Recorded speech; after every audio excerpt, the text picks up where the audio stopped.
Welcome to Epic Elite Demon Queen Raid.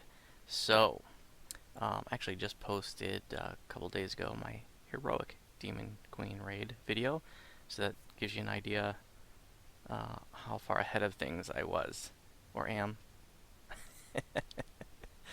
uh, so, let's see where we're at on the gear. I'm level 25. Thought that'd be a good level to do this solo, give it a try, see what's going on with it, see how we do. So with these goggles, I need to recraft some things, but I just want to go over what I'm using. So I get Conjuration Focus 2, that's good. Perform 13, that's good too. Actually, it's still pretty solid, I guess. Till I find something better. Still using the breastplate of the Shining Sun. I think I had that in the last video. At this point, I probably should be using like Terra Web Chitin breastplate, and so that would have the Vitality 20 and the Resistance 6, and then in addition it would have a stat too, so like the Con 8 or the Insightful Con 3 one would probably be the one I'd want to go with. But I haven't bothered farming it yet because I've just been doing like wall-to-wall revels. I mean, you can see all the keys I have in my inventory. I've knocked out like 3 or 4 additional epic past lives just with the Rebels challenges. So I'll make that a priority, getting that later. And I didn't find any deals on the auction house. Still using the Bracers of Wind, Epic Bracers of Wind. Now, like I mentioned before, this is still like an old school version that hasn't been modernized. You know, you can put it in the Stone of Change, I think it is, or something, or Epic Altar or something, and put some doodads in there. I can't even remember. It's been so long since I've done that. I think it's Epic Altar with some tokens or something to sort of make it into a new version of it. So this has got Exceptional Charisma +1 and then Greater False Life. That's an impossible combination today because Greater False Life is a blue slot and this is a colorless and yellow slot on it. Now, in the olden days of DDO, back when there was the old school augments, Greater False Life was a yellow augment, so that's why that's still in there. And I'm just going to keep it that way. It works for me. So I picked up the Guardian's Ring. Awesome ring. Sheltering 24. It's a level 19 item. Highest, I think it's the highest sheltering item in the game at that level. It says min level 20 because I have the Diamond of Constitution 6 in there. And Orcish Privateer boots. Awesome boots. Freedom of movement full time. That's why it's there. It's also got the Diamond of Intimidate 13, which is nice. Fire absorption and speed. Iron Mitts, got Jump 15, Vitality 40, so I guess that's redundant with the armor. The armor Vitality is not really doing anything for me. Resistance 7, Strength 8. The Epic Ring of Buccaneer is probably something I'm going to want to replace at this level range. In fact, I think I'm going to go for like an Epic Ring of the Djinn to get the DR from there. And I'll explain why in a minute. So I discovered a new piece of gear that I think is pretty cool. I haven't really played with it a lot, but I definitely want to play with it more soon. But this has got some useful stuff on there. I got the Diamond of Intelligence 6, Good Luck 2. It's got Dexterity 7. So there's definitely some useful stuff there. Min 2 Belt. So Ghost Waking Cloak. I've got DR 15 on there. And a Charisma 8. It also has Ghostly, which is really nice. But I think I want to try to use a different cloak, because I just realized this thing is actually pretty cool for a Fey Pact Warlock. It's the Night Singer's Mantle, and that comes out of one of the Wayloon, one of those 3 pre-quests, Shadow of a Doubt maybe? I think it's the end chest. Perform 15, totally cool. Blindness immunity, 2 slots, and the Night Singer, 5% chance on Sonic Spell hit that the target is blinded for 6 seconds. That's really cool, and I think I probably want to make that like my epic leveling item that I use right up until endgame, and at endgame I replace it with Countenance. So if I can get the Ring of the Djinn, get the DR there, I can get rid of the Ghost Waking Cloak. I'll lose Ghostly. We'll see. Still got the Epic Blasting Chime, that hasn't changed. I can take out that Sapphire Spell Agility because Arcane Spell Failure no longer an issue. I'm not a heavy armor build anymore, and I'm using Skyvault Shield, which has no Arcane Spell Failure. This is the same old Charisma 6, Kinetic Lore 5. The Charisma 6 is redundant. Kinetic Lore 5. I guess that helps the tentacles still. And this is a piece of gear that I got in the last video, which is the Sage's Skull Cap. Pretty cool item, Radiance 84. That's not no help at this level because I got 112 augmented, but Radiance lore 15%, very cool. Got a Thunderforge Tier 1, which is a level 24 item that has 150 sonic spell power, slotted up with Ruby of Radiance 114. I get that at 24, but by 25 the Ruby of Radiance 114 is redundant with my Skyvault shield. I guess I just need to put something else in there. And then I have Natural Armor 6, and the Defense 14 is redundant too, so I need to swap out a couple of those augments. Let's look at the enhancements. Not much has changed. I'm experimenting with consume again, and that's the dot. That's the chaotic dot. Now, one of the things I said in the Ginger Spice series that it didn't really seem like it was worth dabbling in consume. At first glance, it sort of looks like, hey, you know, for 3 action points, I can get a dot. Why the hell not? Well, it doesn't seem to really do a lot of damage. But if you are a soul eater, and there are things in the tree here. And not going to go over it all, but you can really amp up the damage, and it's awesome. But if you're not a soul eater, you don't have a lot of points spent in there to amp that up, then it doesn't seem like it's doing a whole lot, but I'm going to reserve final judgment until endgame because I want to see what kind of damage it's doing at endgame. And I just pulled off the point of charisma and then the 2 points of spell resistance out of my racial tree to pay for that. Now, if I do decide to keep that ultimately at endgame, I'll probably pull off displacement. That's probably going to come off anyways, because I think I'm just going to pick up the spell and dump haste. I don't really feel like I need haste at endgame. So that's all I need to mention there. Past lives, what did I get?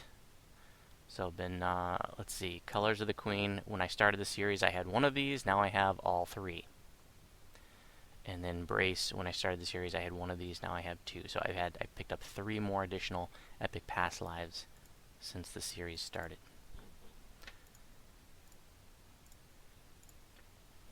I have not yet tried to solo this on this tune, so let's see how we do.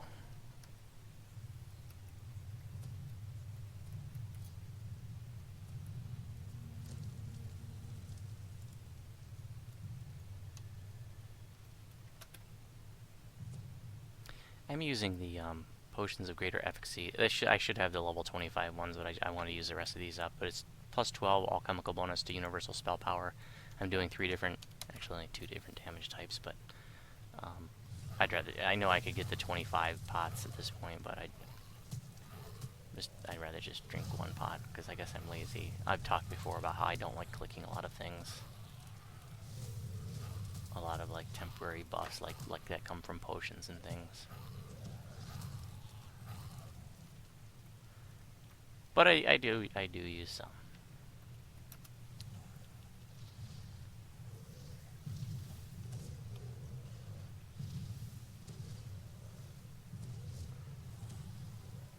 I think I'm going to try to redo the Demon Assault. You know, I had a video of me doing that when I was wearing heavy armor, but I'd like to see how I fare in there with medium armor.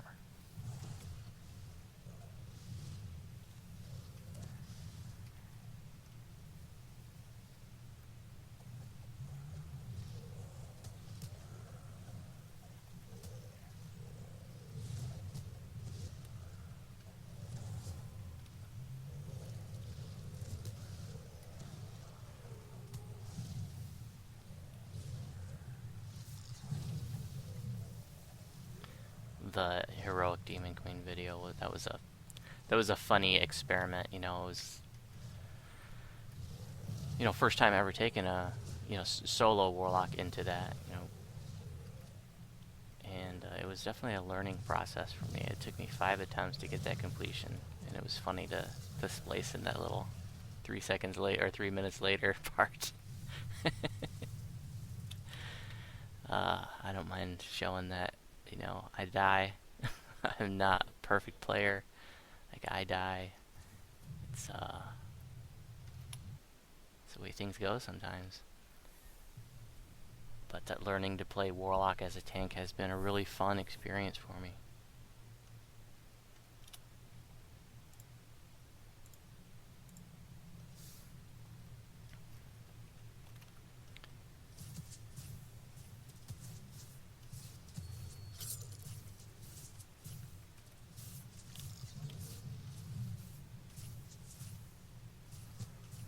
thank Jaxie, who watched my video, for saying, hey, why didn't you use Sleet Storm? Oh god, I need blindness immunity. Because it works pretty well when you're soloing DQ for the concealment. I always forget to use that. I'm probably not going to use it here either.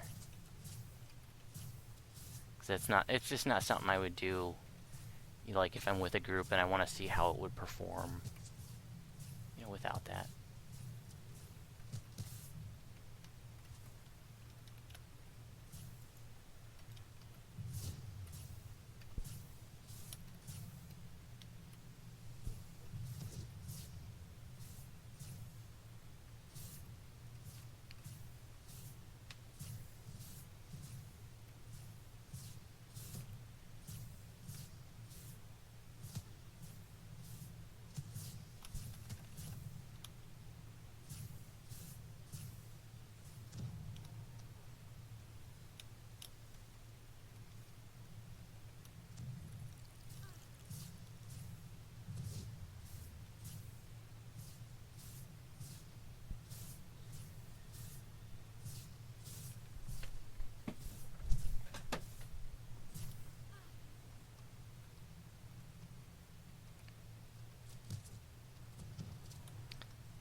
Okay, so blindness immunity may have been a good idea to slot before I walked in here.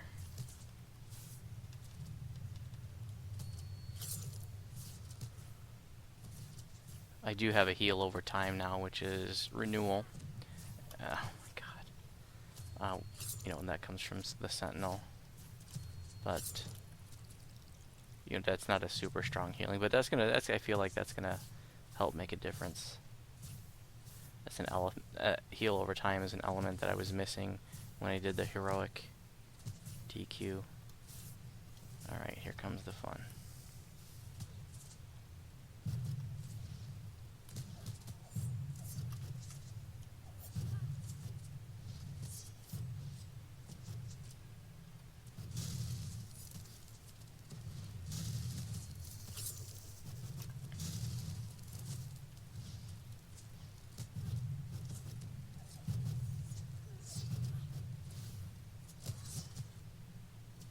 Now she does have True Seeing, so the displacement is no help, but it does help against the archers.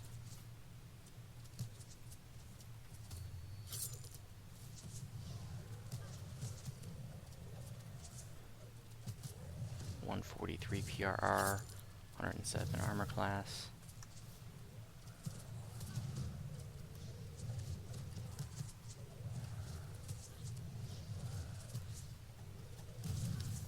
One of the videos that I want to make is, after Rebels is over, is do like a how to pick your Warlock for like people who are new to Warlock. Like, what pack should I choose? What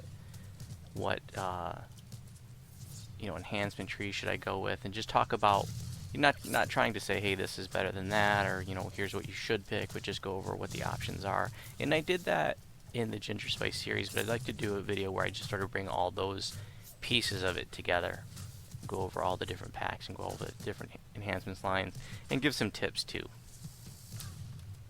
Some tips that, you know, if you haven't played Warlock, you might not realize. So look for that video soon.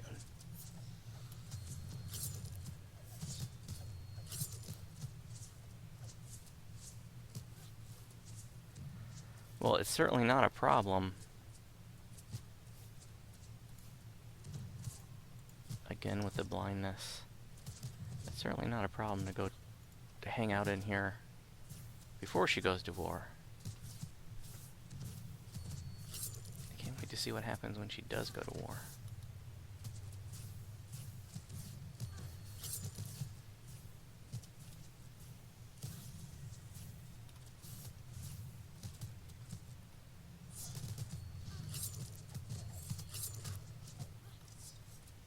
I recently changed the buttons I'm using to do the burst, so I'm still getting used to that. I used to use 5 on the number key and then control 5 for the 2 bursts, but I changed it to 5 and 6 because I didn't want to have to keep hitting the control button that much. I like to have control used for mostly for things I'm using less commonly.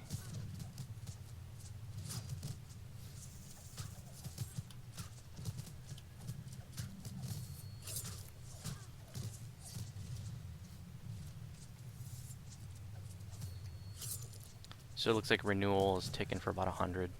That's helpful.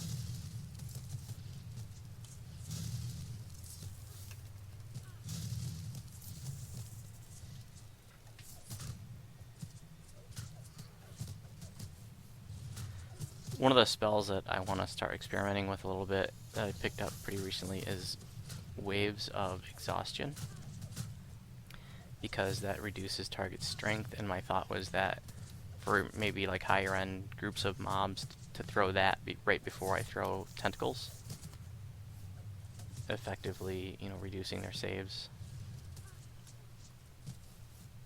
But I don't really have anything to report on that yet. Tentacle seems to be pretty effective at endgame in Epic Elites, as is. But going with this con build instead of charisma build, my saves are going to be down a little bit. I don't expect that to be a significant difference, though. It's a difference of 7 charisma, which is now, in this iteration of things, you know, it's now I have 7 more con.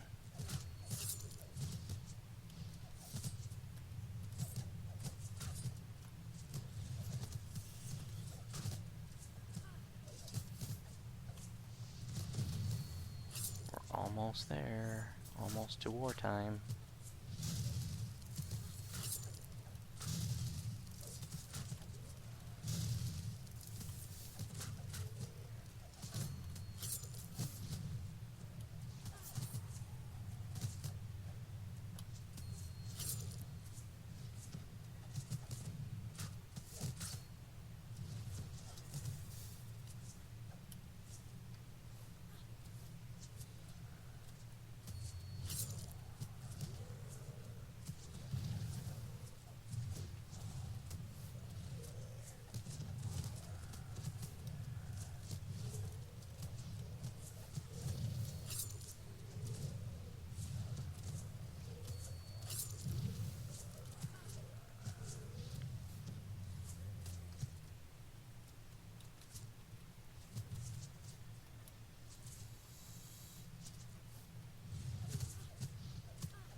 Oh, come on. There she goes.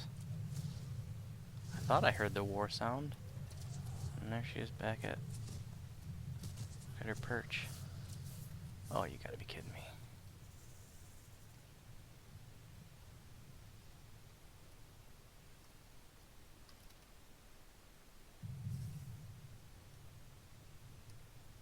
Now she goes to war. That's awesome.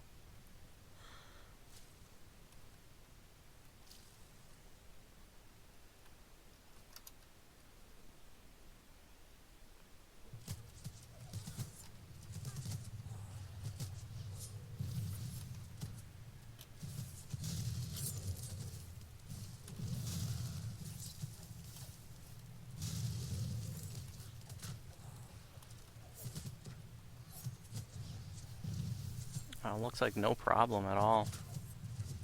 That's pretty cool.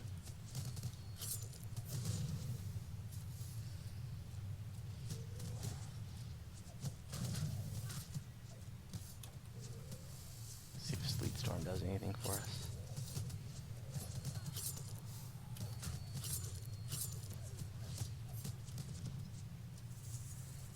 Yeah, I'm not even having to use Shining Through. The renewal and the cocoon is plenty. I thought it'd be a little bit more challenging. Heroic was definitely tougher at level.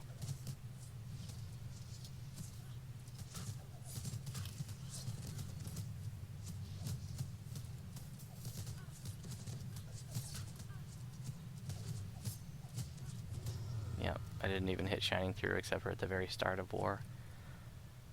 Well, that's that. Now you know you can go and jump in Epic Elite Demon Queen and solo it at level 25 on your Warlock, Enlightened Spirit. Thanks for watching. If you have any questions about my videos, you can respond on YouTube. If you have questions about the build I'm using, you can respond on the DDO forums. And if you happen to be on Sarlona, you're welcome to send me a tell. Ooh, Dust Card. That'll be a prize in my game soon.